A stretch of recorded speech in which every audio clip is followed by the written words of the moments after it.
Urban Notes Podcast, where real people tell real stories through urban lifestyles and cultures.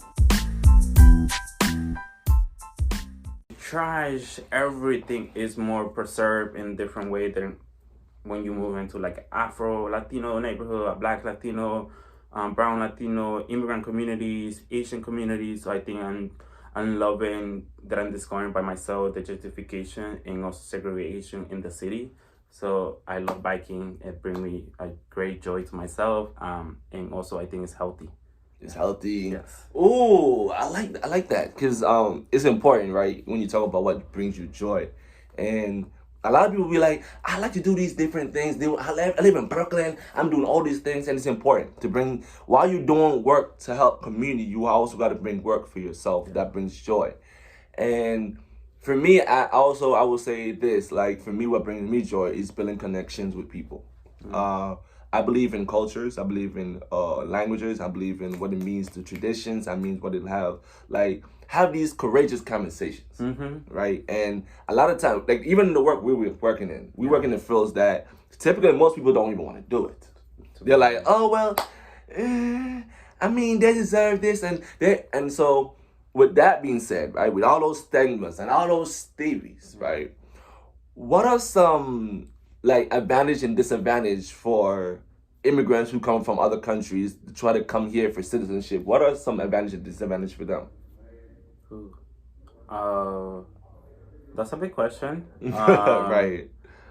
I think it's based on their human experience and where are they living. But I think sometimes we migrate because we are looking for a place that is more safe. And also we get here and it's also not the place that is safe for ourselves, for our communities, where we also, learn the history and histories of these places and how they had treated indigenous people, Black people, brown people, Asian people, everywhere that is not considered white. Right. So I think there is some benefit that you could create a stability, kind of like work for yourself. I think for myself specifically, and for a lot of young people, there is a protection of being queer. In a lot of other countries, they don't have certain protection for queer people, or you can get married. So I think there is a opportunity for people that can live free, and truly be themselves through their identities and gender expression in the spaces that they go. I think the negative stuff it is that we don't have a immigration reform for more than 35 years and counting, and the system over and play us. I think the system would never give us something like that. Right. We have to really demand it. I think also we get here and you gotta take ownership of the work. So like if you want immigration to advance, if you want housing, if you want reproductive justice overall, I think you really have to get involved in the work so you can accomplish something and create coalition with people who have been doing this work for like a while. That we are immigrants, we are also gentrifiers in certain way for the people who are living on this land. But I think how do we co-create connections and work collaborations to create a better community for ourselves? And there is a lot of discrimination that comes with that. There is a lack of resources for undocumented communities. I think in New York City, we have some protection, but I think we can also definitely name what is happening in Florida, right? Right. I think that big example of what's going on in Florida, right? Exactly. And I think it is a trigger warning, but I think also to my undocumented brothers and sisters and other people who identify in the movement, I think this is also definitely call to action that if we gotta stand up. Right. We also allow certain things and certain people, but I think if we organize ourselves, if we organize our family, if for the most part, I think we have a generation by now that they were born here, second generation. So I think if we are able to educate our families, like our brothers and sisters, to like elect the right people who's gonna represent our behalf and their mom behalf, who's undocumented or mixed status. So I think doing a lot of political education in our communities, our young people, I believe in youth organizing as we met. Right. So going back to like high schools, right, talking to like young people, going to like pre-K, and like I think that's also where we as organizers has to go back to like schools and young people and get access to those spaces, because I think there is a big organizing with adults.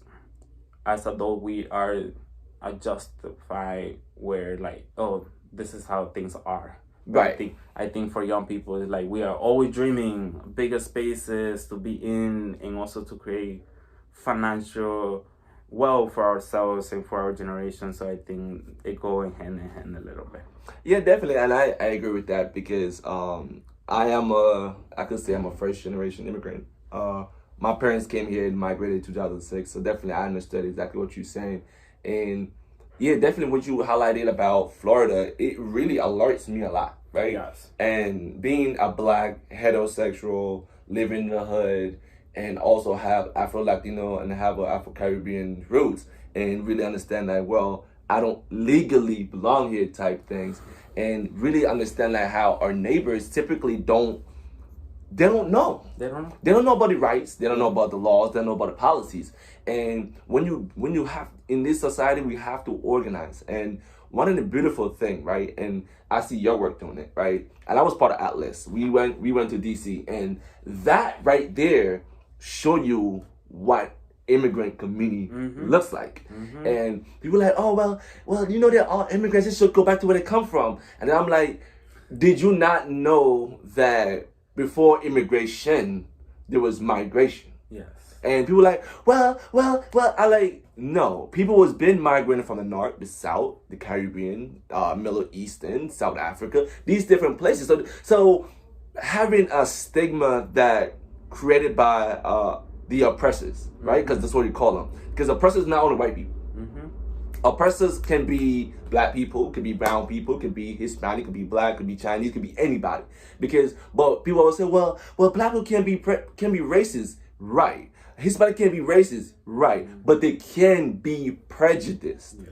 We can, and we don't hold ourselves accountable enough for these things that we often see in our communities. And right now, we see so many young people are getting affected. I even went to school with probably 3,500 students in my school, and my graduation day, I didn't know none of them was undocumented. And when the raids started happening, with the pandemic coming, the raids started coming, I could say probably 45% of my school I graduated with was undocumented. I didn't even know. Damn. Yeah. And they all like, I had DACA. You did? Since when? You didn't? No. And that's what you said is so real, because what we got to do as organizers is not only we got to organize our communities, we also got to organize in our family. Yeah. Because our family still has those stereotypical ideology. Well, you don't really belong here. You just got to do what they say. But like, yeah, I am doing what they say, but I also getting penalized for things that I'm not saying. And so, like, even think about, like, dreaming about what it means to live without borders, right? How do you see that in the next few years as we now in transitioning to point out a new president of the United States? And how you think that viewpoint and that reality shapes the immigrant community now? Yeah, I want to make a pause. There is a thing to put your phone if you want to be higher, or you want to let that. You can be higher if you want to. We can pause. There's a little. So, how can we promote the ideas of life without borders in a world that often divided by political, social, and economic barriers? I think we also have to humanize undocumented people. Right. I think we also have to humanize their stories, their struggle, because a lot of times, you know, specifically also we have the asylum seekers crisis here in New York coming from Venezuela, South America, and different parts of the country. But also want to acknowledge Talk. this might be problematic, how they treat white undocumented, and also specifically what is happening in Kenya. Talk about it. I think, you know, it's like we have people on the border who have been staying for Title 42, who have been there pre-pandemic, and there are white people flying over the border like an airplane with a privilege and like housing secure, a job stable, unemployment, and they can apply to get a social security. Right. But then what is happening to our brothers and sisters on the border? So it's like, I think they also choose to give more privilege to other communities, where our Black and brown indigenous people, because they're not white, they're quote unquote what society want, they're being treated in the opposite. And I think we also have to humanize the struggle, the history, why are they migrating, right? Because I think, going back to what you say, migration is a human right. And I think we have to, I think I've always been dreaming about a program maybe of relocation, where like you get to a community, you go to a community center to like get help, get ready to like, you know, learn the language, whatever you want to do, work independently, don't work, or create your own business, create your own podcast, different things that people want to do. But I think helping people to reconnect with society, and also teaching them the history, her stories of these places, and go from there. I think the biggest thing, I think the solution should definitely be citizenship for all, for undocumented people and people who have been living here for more than a while, or people literally just getting here. Because I think there is also like, oh, you just got here, so you gotta wait more time. And, you know, I think I've been working with undocumented people, and there was this specific campaign that I was running, the undocumented fund, that we were able to win $2.5 billion, the first ever in the nation. We were able to distribute also those funds very fast to our undocumented communities. It was also one of the first, and we kind of overwhelmed the system. Because Right. people also during pandemic, you know, learned the fear to let go, where it's like, I'm assuming my papers, and that never happened, where people are like, I'm gonna trust you to submit my papers, and I'm fully undocumented, and we know that all the people are applying to this are fully undocumented. And I think people that ran out of their money in less than a month. Right. Because of that, we were campaigning and also training people in the community, and saying elected officials were like, I don't got any undocumented people in my community or my district. And we were like, what? We will be back. We got signatures, we got information, we went to school, we went to churches, we went to community centers, and we spoke with those people, and we got like a whole list of signature, and we went to do an action in front of them, and we got people from their community who were like 2 blocks away from their office, and we were like, this is what undocumented people are doing in your community, literally keeping the pandemic afloat, literally doing delivery worker, cleaning the street, feeding our kids in school.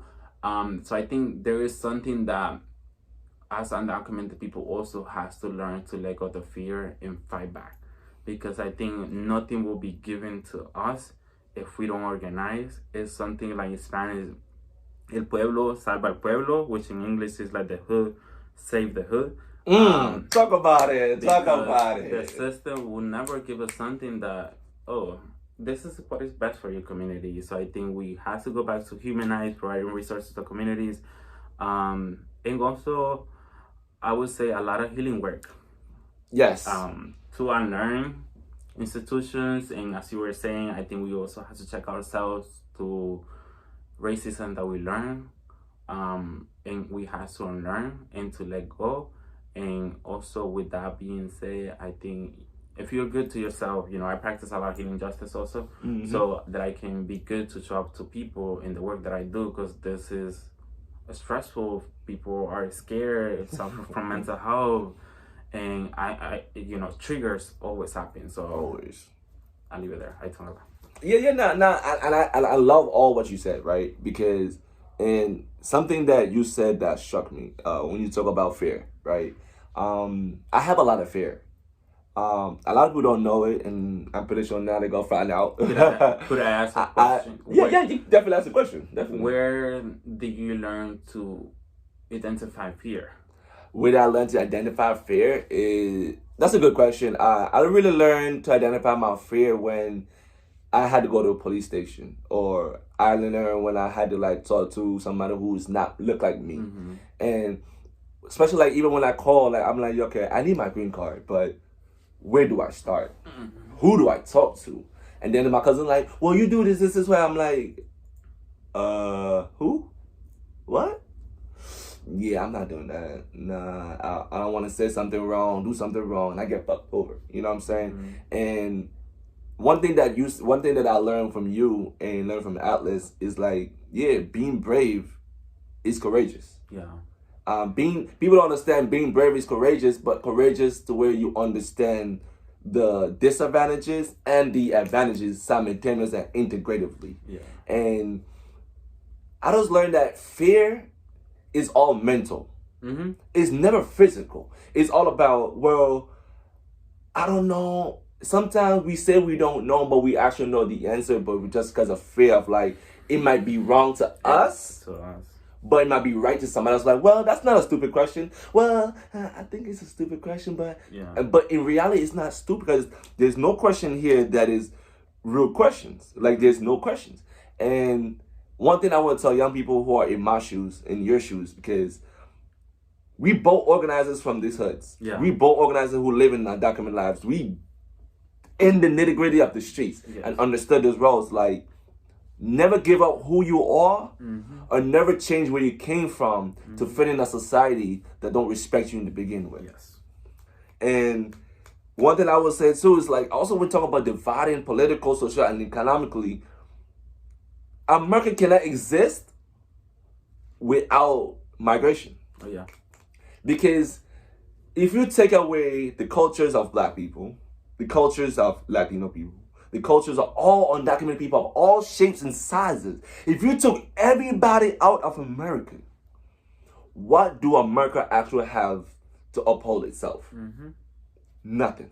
Because let's be honest, most of people who are non-Latino, non-Black, non-brown don't have no connection to society because they're far removed from culture. Yep.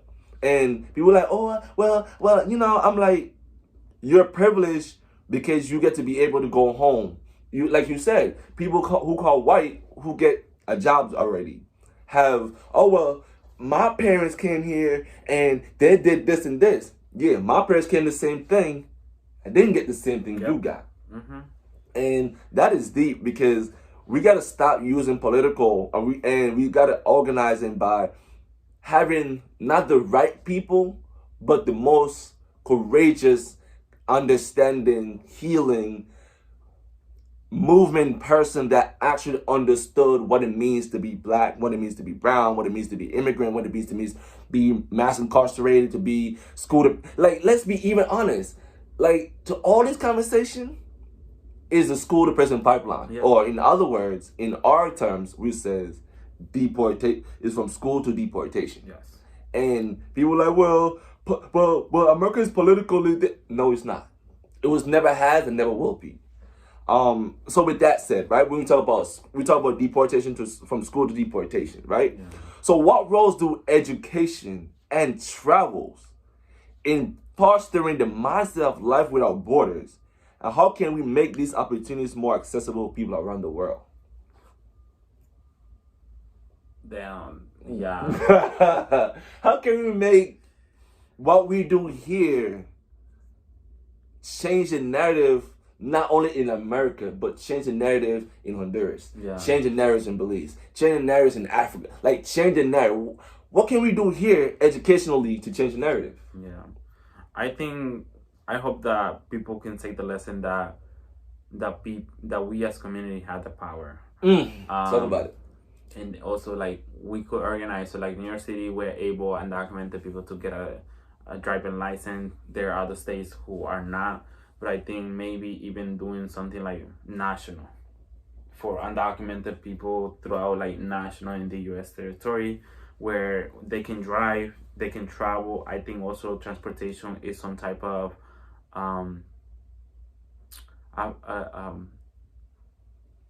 system of oppressions for our communities because they limit opportunities to travel, go see families, and also specifically undocumented communities where if you have a grandma, if you have someone who passed away in your country, you are not able to travel to say goodbye and to be present in the funeral.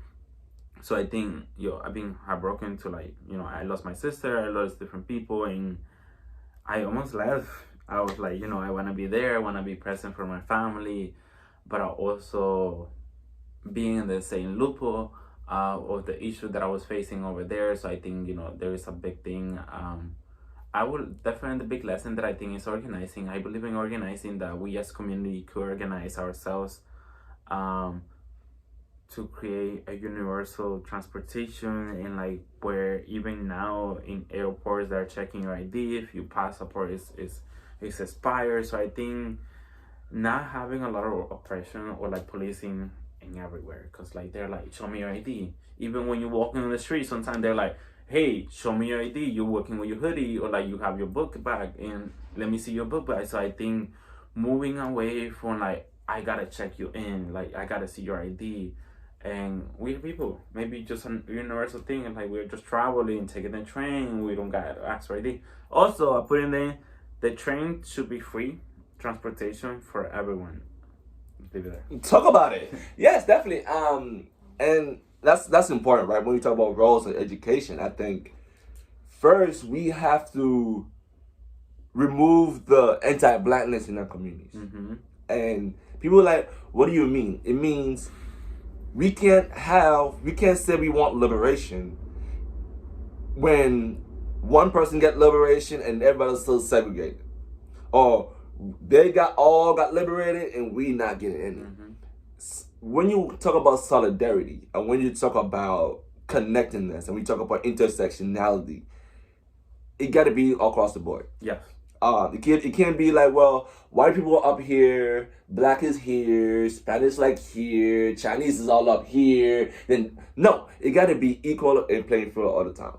And when you remove, and I always say, removing anti-blackness is even in our own immigrant community, right? We still got anti-blackness with black people who are immigrants, who are Africans, who are Trinidadians, Jamaicans, who are all these different backgrounds from the Caribbean. Then you have Latinos who came from different, from Spain, from Honduras, and they have their own group of people. Why we have so divided when we can just be together? Because at the end of the day, we can't fight a fight if we are divided. Mm-hmm. What fight are we actually fighting? Yeah. And education really important too, is about don't downplay where you came from.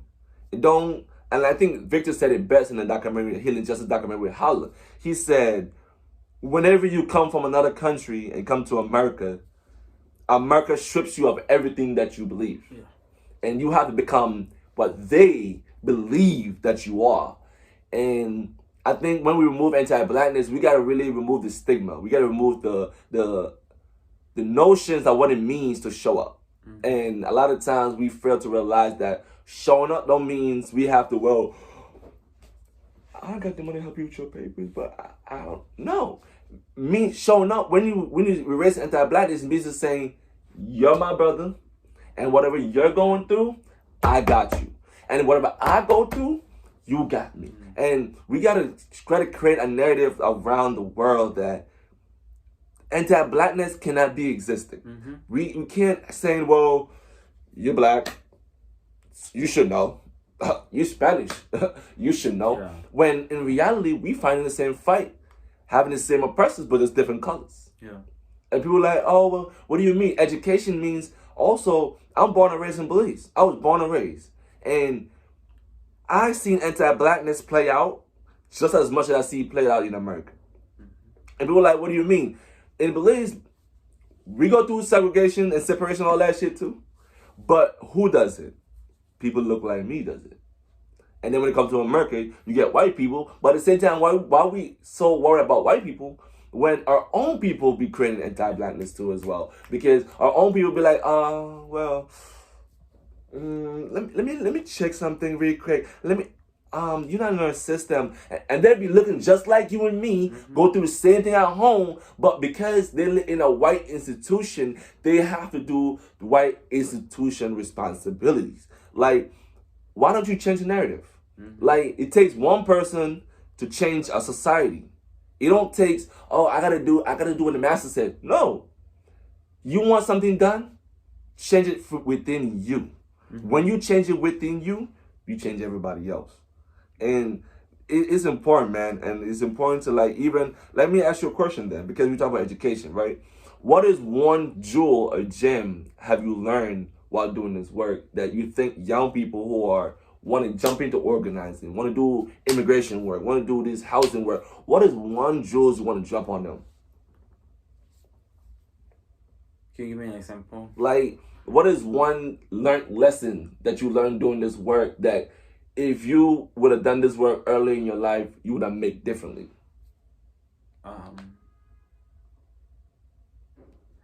Not sure if this makes sense. I mean, I started organizing at 14. Right. I think mentorship matter. I I think we were talking at the beginning. I met you, met Michelina. Yeah, I would not be here. I would not be sitting here. We would not be having this conversation. Mentorship matter, and also who's your mentor? Because as you're talking about, there be people who are still endorsing anti-blackness and different things, and you're gonna learn that from your mentor. So mentorship really matter. Right. And ask questions, show up. I think educate yourself, and also this do not only need an institution. I want to be clear that education do not come only from institution. Our ancestors used to do storytelling around a fire and pass history to generation that you probably will remember if you ask your grandma. They will tell you something generation. I used to remember my grandma telling me stories, and like, they was not reading. It was just like, she was just telling a story that what happened, her grandfather. So I think also listening to our elders, our adults in our communities. I think, yeah, listening, it does not mean that you have to go by what they're saying. It's just, you gotta make your own decision to educate yourself so you can show up for other people. So I was saying education, mentorship matter. Mentorship, right? And listening, storytelling, learning that is not only an institution. So it can be a program. Remember so many programs that we were doing weekends. We didn't have like Sunday, Saturday, day of the week, and we were like back to back. So like building community, being in community, support each other, challenge each other ideas, learn. Yeah.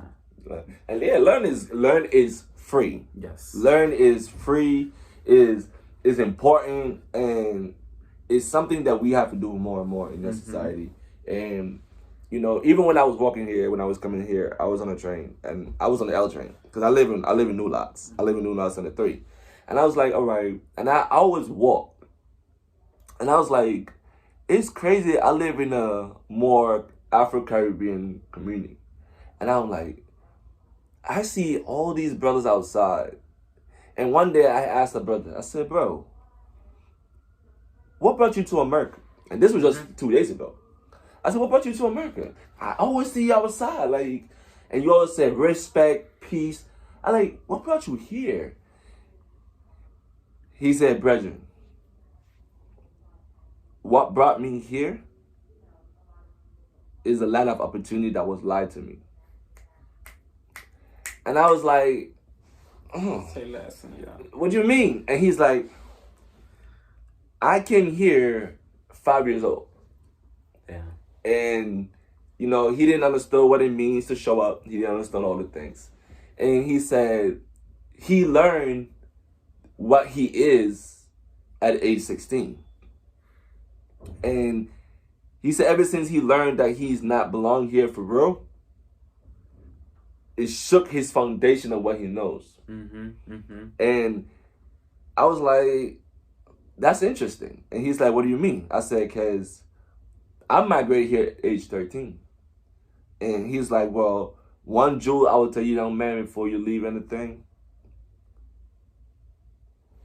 don't ever trust everybody, but also respect everybody. He said there's a lot of people in this society that say they will help you, but gonna break you. And they're gonna teach you and show you like there's nothing that ever met you. But one thing I learned is I'm free here, but I'm a dead man home. Yes.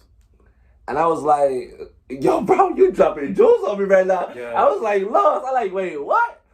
He said, and I will say loud and clear for everybody in this podcast right now. I want you to hear exactly what he said. He said, I am free here, but I'm a dead man home. And I said, what do you mean? He said, brethren, my father was in the gang. In order for my father to leave, he must have and create a young woman. He have to create life of a young woman to escape the gang life. Yeah. He said his father created him because he was a boy. He was already destined. He already on the legacy of becoming what his father already is. Yeah. And his mom decided to take him across the world and brought him to America. Power to the moms. And I said, bro, right, power to the mom. And he said, brethren, why you ask me that question? I said, brother, I'm about to interview one of my bro about life beyond borders, without borders. And I'm doing this podcast with him.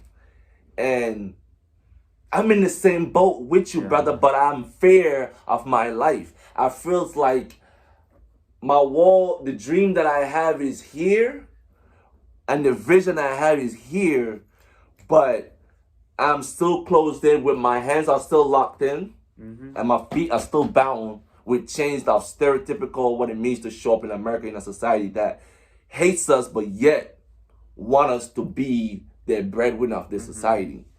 And he said, well, brother, man, don't marry for money, marry for love. Yeah. He said, I tried to marry someone to get my green card. I did everything right, and I still didn't get it. He said, but one thing I will learn, though, my God is way greater. He said, but guess what? I said, what happened? Before you came here, I got a call from my lawyer. He just got approved. Oh, shit. After 14 years Damn. of applying, he finally got approved before he talked to me. I said, man, I've been here since I was 13, and I'm 30 years old. And I've been trying and calling lawyers, talking to people, trying to figure it out. I even dated. Didn't even work out for me.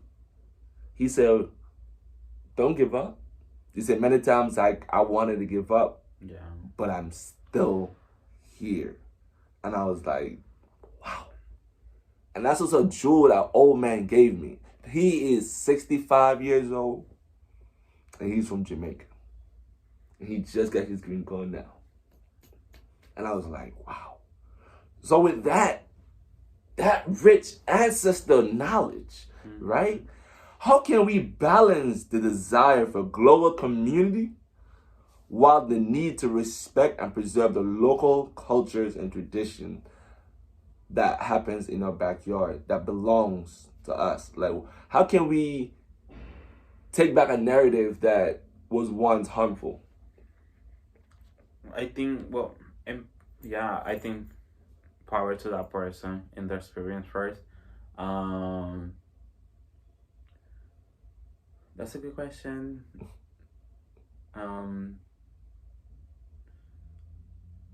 I think being more open to sharing about your status. And also, as you were putting the example, right, in that college campus where no one was really talking about being undocumented. So, like, creating and also, like, letting people know, yo, I'm undocumented.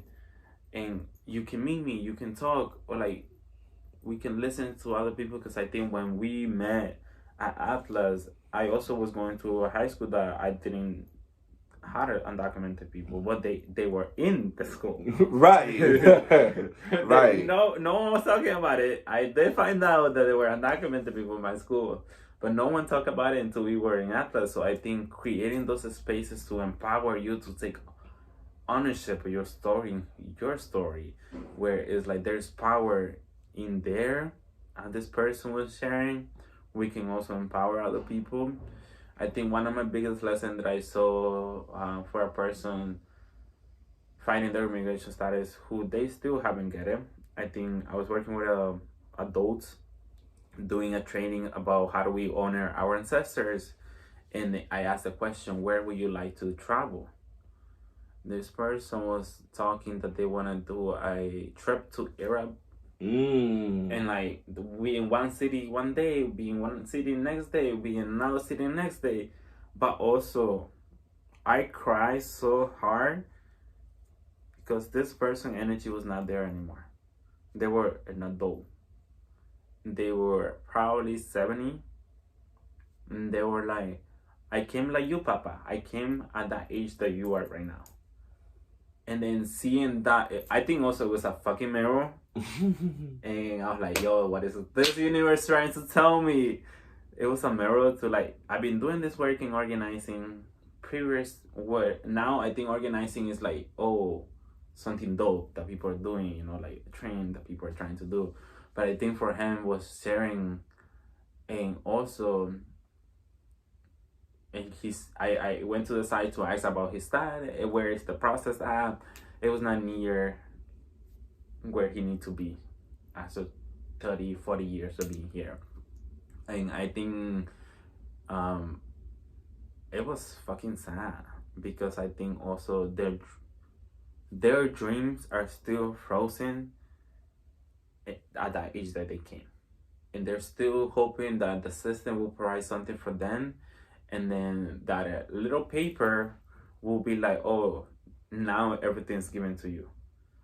But people still gonna face discrimination, job discrimination, and other things.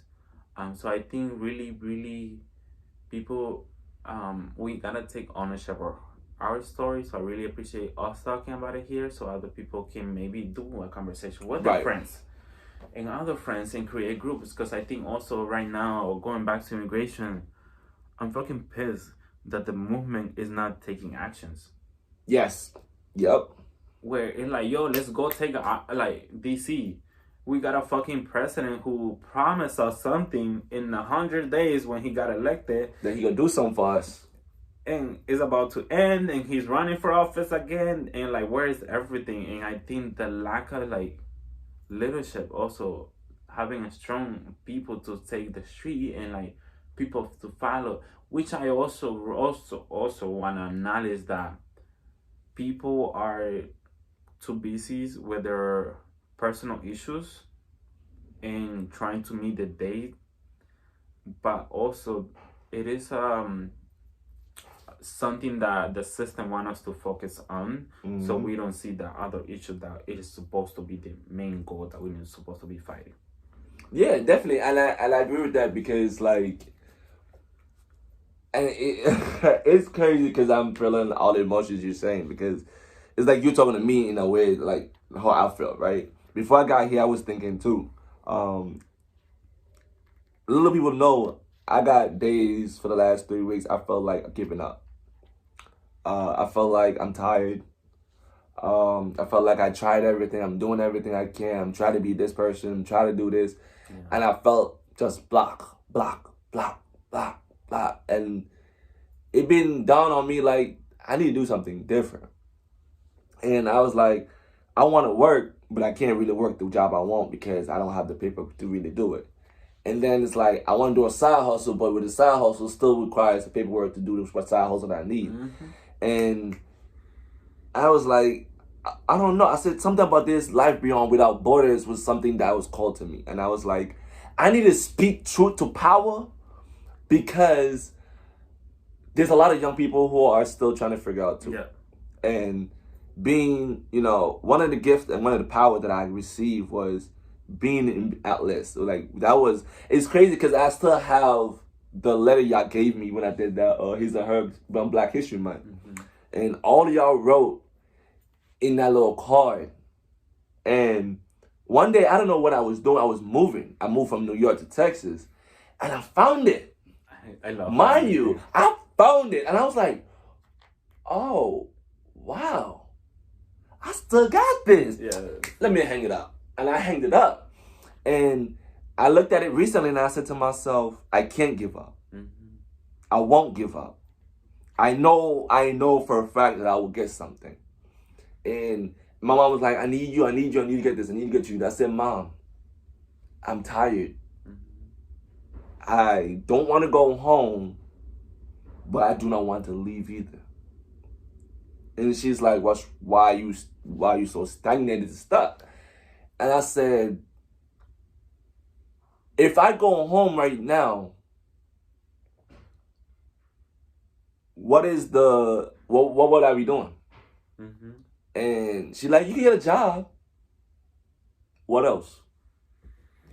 I mean, we don't really do much. I'm like, well, the way how I feel, like, I can't. Yeah. And people be like, well, you feel, I say, and people have to understand, what we're talking about are real issues. These are actual stories he's sharing, actual stories I'm sharing, because we both been in places. We went to DC together the first time, and we have seen not only cried, we have seen people shed tears, people hug, people was even being committed like, yo, you're here, you're good. And I was like, but I don't know, this is a lot. They're like, but you're with community. And that was the first time that I saw hope. That was the first time I saw gratitude. That's the first time I saw appreciation. And we as young people got to change the narrative. Yeah. We got to. And it's not, what I say, we got to change the narrative, not for our parents. Yeah, our parents will be here, brought us here. We know for a fact they might not get it. Yeah. But it's our duty to make us get it for us so we can help them. And it's just a lot, and it's like, it's crazy because my grandma's birthday coming up in June 25th. She died actually in 2021. And that was a person I said goodbye to her on a phone call. And that's all the time I got.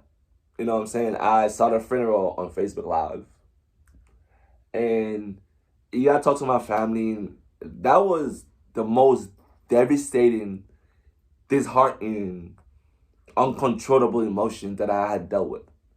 And people want to say, well, I'm a documented folks, but I'm going to be real with y'all. I'll let y'all hear it for the first in your lifetime. I wanted to go home and give up everything. Yeah. Because, like you said, our ancestors, our grandmas and grandpas, are the breadwinner, are the household keepers, are the storytellers, and also are the caretakers of the family. And when those are ripped away and died and passed on to the afterlife, then you have your mom and dad, and you have your siblings, then you have your outside cousins and your aunts. And then when they passed off, then you got you left. Yeah. And I live in a society by myself. I live with my cousin now, and it's just me, my cousin, and her daughter. It's just us three in America. Nobody else. No more family. Yeah. And people like, well, why you? I'm going to say this to everybody who's listening. I'm tired. I want to be happy. I want my life. I want to be able to drive.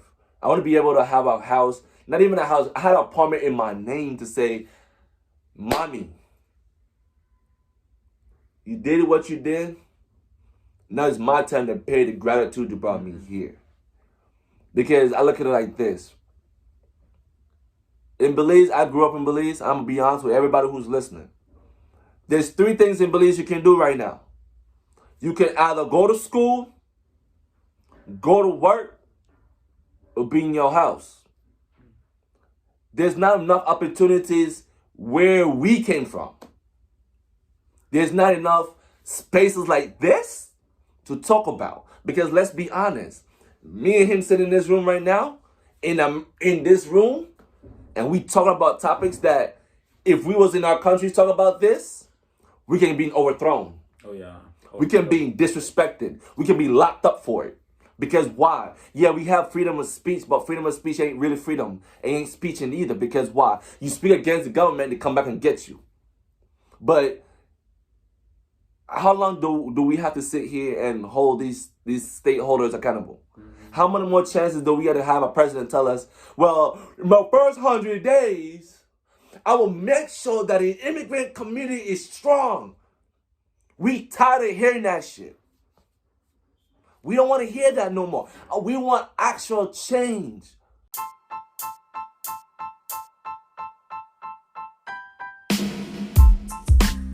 Urban Notes Podcast, where real people tell real stories through urban lifestyles and cultures. How to edit. Definitely, it's easy. So yeah, we got just two little ones. All right, cool. So, what are some challenges faced by immigrants once they arrive to America that they adapt in the new surroundings? So because we talk about the migrant boxes, right? We talk about the migrants right now. Like, what are some challenges you think they are facing currently that everybody at home should know? I think, we have been working with the new asylum seekers coming to the state. I would say first, I don't appreciate how undocumented people are being played for political playground, where it's like they're moving people everywhere just to fit an agenda. And also, I think that they're not. We as people, when we get here, we're not thinking that they're playing us, that they're moving us around, and there's a place that you can be 2 days here, then it's just a political game, and I think they're playing with people's life. Yes. It's someone's life. Someone's father, sister, mother, grandfather. I think it's just a human being there. Mm-hmm. The first thing that they're suffering, we do housing, so I think housing security, with relocation. People are being sent to shelters, school gymnastics, to hotels, and they also, I think, I love food. We all need some type of protein to our bodies, and people are being fed like frozen shit, to babies, to people who are medical condition that they supposed to be eating other products. People need the medication. Our trans and cis and our binary people, they need their medication to be okay with themselves. And people are not getting the basic human being needs, what is like housing, food, and medication. That's some of the biggest things. We at CUFFH also, there is some churches that we work with, and churches have been the traditional space that the social movement we begin organizing. So we really appreciate the church part. There's also, the trauma and everything, but I think also people still looking for a home and safe space.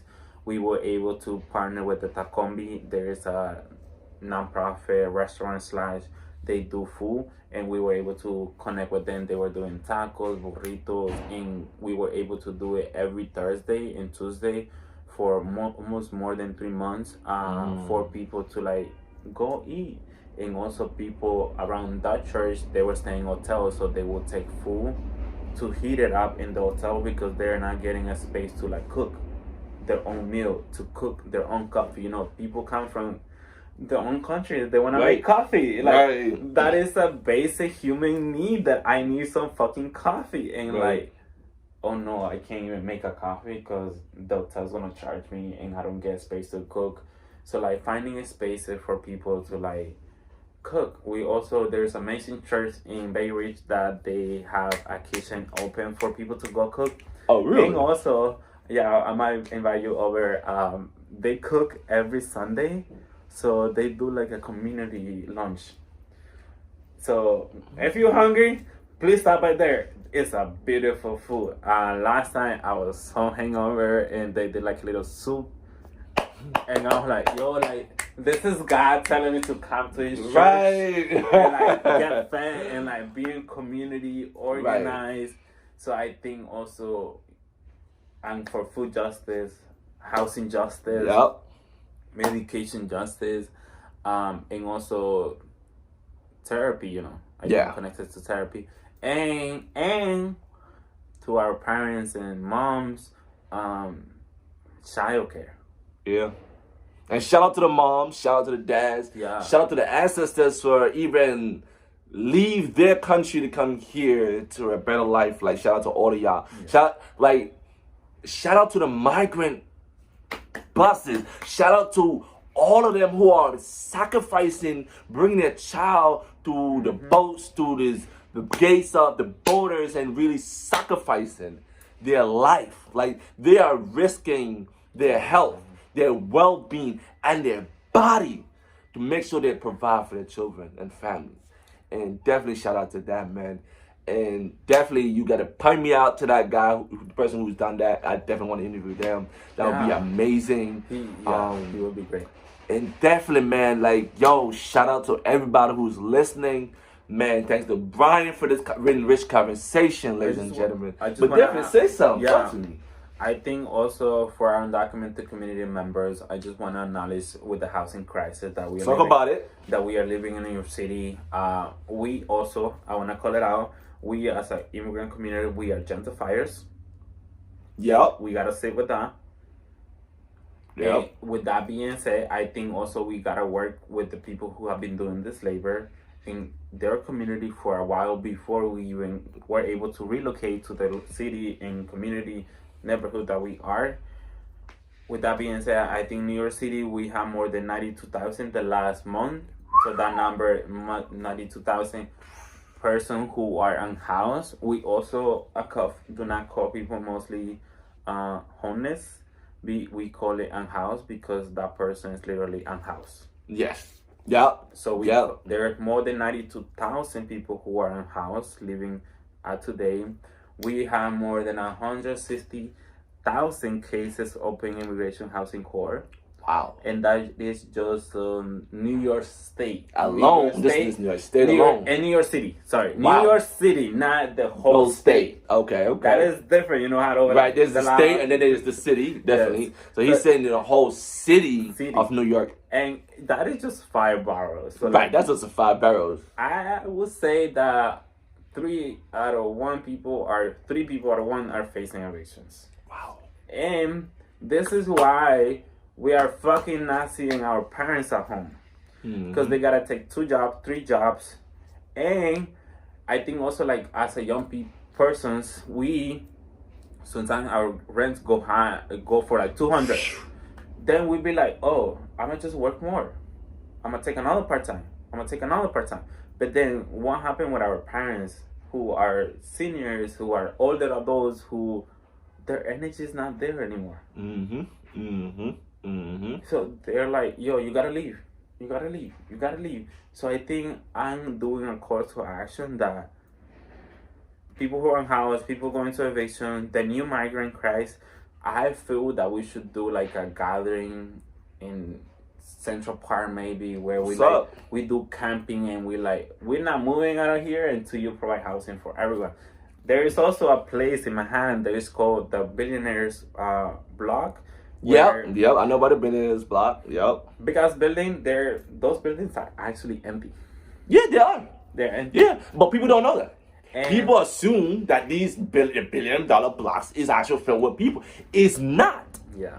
Especially in New York. If you look in the city of New York, right? If you go to Manhattan, most of these places that is under construction, they're not even touching. Yeah. I know one in East New York that has been there for 5 years that has not been touched. Yeah. And with that being said, I think at CUFFH, we do housing in the long term, fighting for our communities. We were able to fight back this tax credit that is 421A, that is giving them billionaires a tax break for 35 years. So as we work, you gotta pay your taxes, right? Right. They're not paying taxes for 35 years. We are challenging that. We were able to turn it down, and also we got hurt in the budget for the city. So because we were doing radical organizing and we were able to do it, Right. Katihoko, Okay. to budget our nonprofit.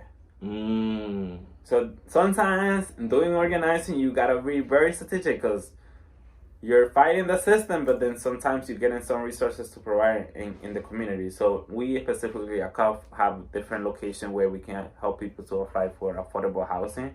So we are in churches, we are in some city council members, state assemblies members' office, where we walk you through the process of what is Housing Connect, and based on your income, you can get your apartment. But then that process, want to be clear, is fucking long because the city crisis is crazy. It's ridiculous. And as you're saying, there was also another survey that we did. There is more than 150,000 empty apartments in the city. Wow. So don't fucking tell me that there is no housing to house the people. There is enough housing, but they're preferring, because as a business, if you report that half of your property is empty, your tax will be less. Wow. So actually, what they're doing is preferring not to rent people's apartments. So the end of the tax season, they can report that as a loss, and they're gonna get more money back. Ridiculous. And our people, I also want you to understand, you're paying rent. Right. You're not asking people to stay in their place. If you are, that's okay. But I think also moving away from the mentality that I don't have to ask my landlord or the person who's renting me to repair. You're paying for 100% experience for the apartment. If a window is broken, that's 5% less. So you should be paying less because you're not getting the full experience of your apartment. Then I got a bathroom leaking. That is another 5%. That should be lowering your rent. Should be lowering your rent. And then your landlord should be fixing things. Right. If not, you have the right to go into a rent strike, and definitely save that money as you're paying rent. Put it in a money order and save it there. So when you go to housing court, you have a record. I've been paying my rent, or I will not give my rent to the landlord until they don't fix 1, 2, 3, 4 my issues. And let's go to court. Also, I want people to be clear. A legal eviction look like a tax. Yes. A legal eviction look like your landlord sending their lawyer to intimidate you. That is not a fucking legal eviction. They have to follow proceeds, and they have to let you know. If a landlord want to evict you, there is also different definition. If you live in a small house in a building who's stabilized, if you're living in a building more than 6 floors or 5, automatically I think that is a building which is rent stabilized, which also means that you're supposed to get a lease renewal 30 days before or 60 days before your previous lease is gonna expire. Oh wow. And your rent should not supposed to go up based on $30 to $60. Right. And that is like a 2-year lease, 5-year lease, and also at CUFFH we are trying to really organize against the rent guideline board, because they are trying to raise the rent again. And also for you who are in a house that the landlord is living in, that is less than 3 floors with the basement also counting, if they want to evict you, if the landlord lives there, they could not be asking you for rent. If you own rent, they will be asking you to leave their property, but they have to give you 60 or 90 days notice based on how long you've been living there. And then after those 60 or 90 days notice, they got to take you to court. They will tell you that after the 60 or 90 days, you got to leave. That's a lie. You got to stay in your apartment. That's your home. If they want to evict you. If you want to leave, make it easy for them. Right. But then we at CUFFH have members that we were able to fight back to stay in their home for 2 years and to save that rent to move somewhere else. Because also, there is also this thing in our community. We self-evict ourselves. Yep. And specifically, I'm calling out to our undocumented community where it's like, it doesn't matter if you're undocumented, if you have status, or if you don't.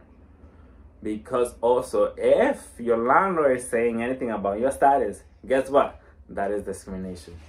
I learned a lot more today that I didn't know about housing. I'm like, what were you saying? Why were you not rent me? There was this person that I was on the phone and they were like, no, they told me that I don't have, no tengo papeles, I don't have status. And I'm like, give me that number. Give me that number. Who was that real person, a real estate person? Because that is literally discrimination to housing. And there is also the Housing Act where in a building, also the one that we fight, is supposed to be for everyone, not just for white people. So right. If we also are seeing in a building that is mostly white population, that is a discrimination case. Right. That we can sue that property and we can take it back. Yeah, a little bit of that. I would say that if you also apply to Iraq, there is the rental emergency assistance. If your case is still under review, your landlord cannot evict you or take you to court because the process is still under review and the state has not made a decision if they want to still hold that law.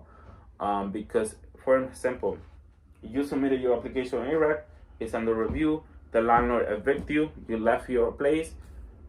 A year later, the city is like, oh, guess what? We got money to pay the Iraq application. They're going to send it to your landlord, but you're not going to be in your property anymore. You're not going to be in your home. You're going to be there somewhere else. They're still going to get that money. So if you have an Iraq application, stay in your home. Stay in your home. No one will take you out. If you also need some support, reach out to CUFFH. You can also always Google CUFFH. You can schedule an appointment online to talk to someone on our team. They're amazing. They can guide you through the whole process. And I think housing is a human right that we believe here, and also housing justice. It is racial justice, and we are fighting gentrification because I think, as you see, Williamsburg is getting so freaking expensive. A lot more. Remember Sunset Park, right? Right. Times, oh my, we should take a walk the same block that we like Atlas was. You're gonna be like, what the fuck happened here? There are bars, the white bars that they're all black in Sunset Park, where I'm like, this is so weird. This is different. This is not East New York. East New York is gentrified now. And rent are getting super expensive. And I also want people to know, and I have this dream, my dream, on housing, we can lower the rent. Yeah.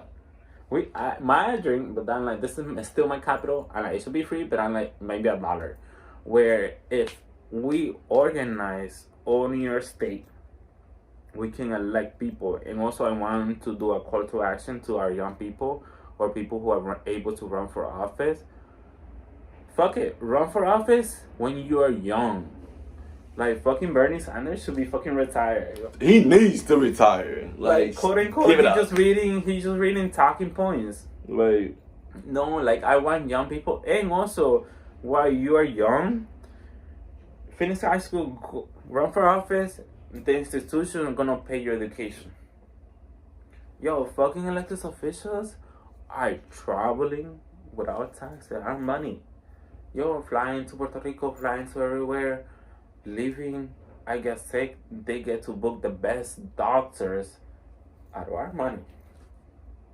So, like, to young people, run for office. They will pay your education. They will pay your transportation, healthcare, food. They even get a stipend for food.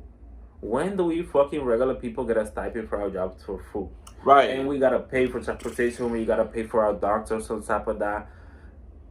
So let's, take ownership of the system and let's make it work well. We gotta dismantle the system, rebuild the system to make it work for our community. But for right now, I think in a year or two, I'm really looking to create an academic to train people what is the meaning to run for office.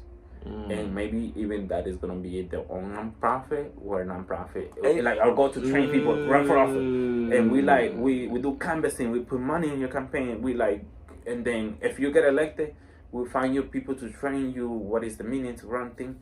But I think actually that's deep, because I actually was thinking about something like that before. I wanted to really, because I'm an undocumented person, and I feel like we need to have a voice to be heard, and it's crazy you said that, because everything you're saying I said 3 years ago.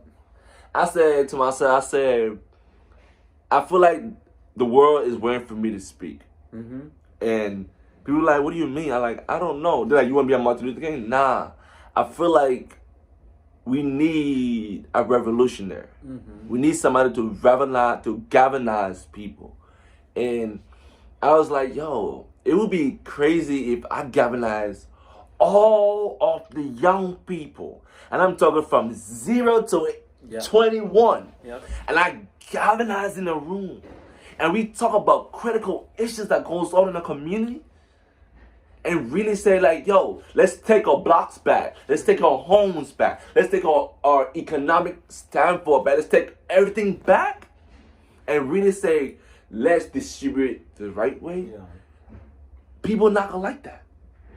And that's why people like, so, and you saying that is like, that's why I create this podcast.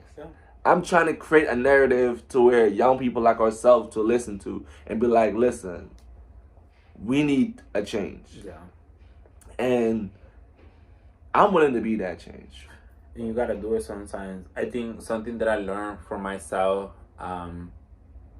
as a kid, I was always looking for someone to save me. Right. But then also as becoming a young adult, I was like, I gotta take ownership. And then, show that case, and the young people that we work, they're like watching, a lot of people are watching. Your nephew, your niece, everybody's watching. They're watching, and we build that resilience, to be doing this work. Yeah, definitely, and it's important to really like shape the narrative in this conversation. And I don't know, I just felt like I have a call to change the narrative, and it's crazy as it sounds. I had a dream, right? It was when I was with Harlem. And I told Corey, and I don't know if Corey remember, I said, I want to have a conversation with all people. Black, white, of all races, size, and everything. And I want to speak truth to power. And he was like, you got to do the work. And it's crazy because I wrote Black Unity. I just wrote it 2 days ago. It's actually a call to action. And I didn't know that I did call to action, because I said, I want to do a chant. But I want this chant to eradicate white supremacy and patriarchy, anti-blackness from ourselves. And I was like, you know what, I gotta write this. I don't know why am I writing this, but I'm gonna write this. And I want to talk to black brothers and sisters. I want to talk to all the black brothers and black and brown brothers. Then I want to talk to all the black and brown sisters. Then I want to talk to all the young people. Then I want to talk to everybody. And I was like, what you gonna say? And I always know what to say. And I was just writing and just writing and writing. And it's important, ladies and gentlemen, it's important. Like what we're saying is super important. We gotta change the narrative.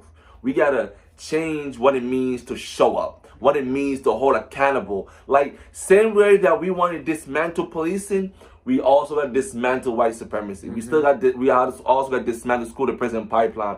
We got to dismantle deportation to pipeline. We got to dismantle these things, but do not make them and build them the same way. Eradicate them or build them differently. Create an environment that what Martin Luther King said, I want to be able to sit at a table with my kids, with their kids' kids, and my neighbors' kids, and my family's kids, and we all be in a room together, and we share bread together, and speak truth to power. Because how many more of our brothers and sisters will get killed by guns? How many more of our brothers and sisters will get handcuffed, and be deported back to their country? How many more of the young kids I gotta watch on TV crying, pleading? How many more do I have to watch and see pictures of young kids starving? Yeah. Like, we talk about all prisons. We want to talk about fair housing, but we got to eradicate prisons too. We got to eradicate the immigration prisons because it's unfair and inhumane for young kids to be in jail. Like, And dying. How you came from your country to be locked up in another country for something you didn't do nothing. So, ladies and gentlemen, this conversation right here is not the last conversation we gonna have. But this is an important conversation in our society that we got to have. We got to change the narrative for ourselves and for the people. We got to understand, no matter where you come from, no matter what religion you stand, what sexual orientation, what color of your skin, let our voices be heard. Yes. Now, it's about to be a new election coming up. Let's hold our stakeholders accountable. Let's hold our mayors accountable, our senators accountable, our teachers accountable, our community members accountable, but most importantly, hold ourselves accountable. Because this work can't stop. Yeah. We young, but we ain't gonna be in this young forever. Forever, yes. I know so. I know, yes. And I did because the song I heard, I was listening here say "Forever Young," Yeah. and I was like, "I'm forever young." And I watched I watched Boys Meet World, and I show Topanga was doing the fair housing projects. Was she a lawyer?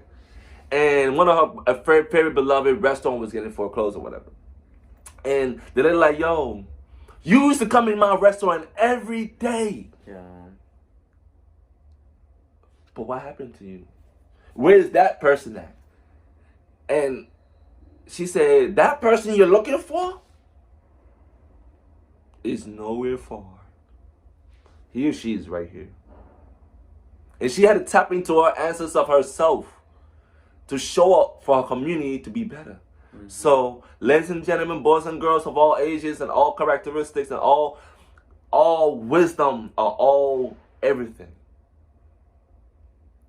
Now, let's create the world that we want. Mm-hmm.